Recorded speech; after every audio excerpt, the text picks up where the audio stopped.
Hello friends, welcome back to our channel. இன்றைக்கி நம்ம சேனலில் ஒரு சூப்பரான டேஸ்டியான பூசணி அல்வா தான் பார்க்க போகிறோம். வாங்க எப்படி செய்கிறதுன்னு பார்த்துடலாம்.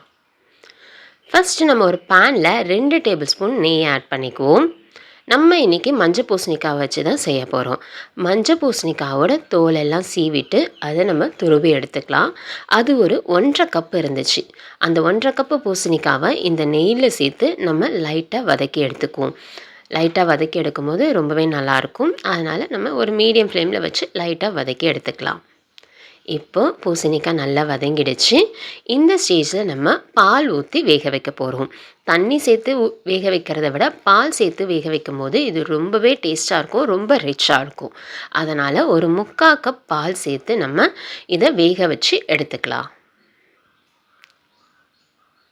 இப்போ பார்த்தீங்க அப்படின்னா பூசணிக்காய் நல்லா வெந்து வந்துடுச்சு. அது பார்க்கும்போதே நமக்கு தெரியுது. இது வெந்ததுக்கப்புறம் தான் நம்ம சுகர் ஆட் பண்ணணும். அதனால் இப்போ நம்ம சுகர் ஆட் பண்ணிக்கலாம். ஒரு 3/4 கப் சுகர் வந்து நல்லா ஜாஸ்தியாகவே இருக்கும், நல்லா கரெக்டாக இருக்கும். அதனால் ஒரு 3/4 கப் சுகரை நம்ம ஆட் பண்ணி எல்லாத்தையும் நல்லா மிக்ஸ் பண்ணி எடுத்துக்குவோம். சுகர் சேர்த்ததுமே நமக்கு இது கொஞ்சம் இலகி வர ஆரம்பிக்கும். அது நல்லா நம்ம கலந்துக்கிட்டே இருந்தோம்னா நமக்கு ஒரு சரியான கன்சிஸ்டன்சிக்கு வரும். இதுக்கு நடுவில் அப்பப்போ கொஞ்சம் நெய்யை ஆட் பண்ணிக்கோங்க. ரொம்ப ஃப்ளேவராக டேஸ்ட்டாக இருக்கும். அவ்வளோதான். இது இந்த ஸ்டேஜில் இருக்கும்போது நம்ம வந்து ஆஃப் பண்ணிடலாம். ஏன்னா இது ஆறும்போது இன்னும் கொஞ்சம் நமக்கு திக்னஸ் கொடுக்கும். ஸோ நம்ம இறக்க போகிற ஸ்டேஜில் கொஞ்சம் ஏலக்காய் பொடியும் சேர்த்து இறக்கிட்டோம்னா நல்ல வாசனையாக இருக்கும். அதனால் ஏலக்காய் பொடி கொஞ்சம் சேர்த்து நம்ம மிக்ஸ் பண்ணி எடுத்துக்குவோம். அவ்வளோதான், நமக்கு சூப்பராக வந்து அல்வா வந்து ரெடி ஆகிடுச்சு. பார்த்திங்கனாலே தெரியுது.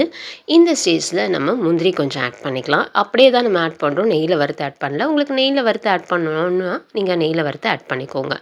அவ்வளோதான், இப்போ சூப்பரான பூசணிக்காய் அல்வா ரெடி ஆகிடுச்சு.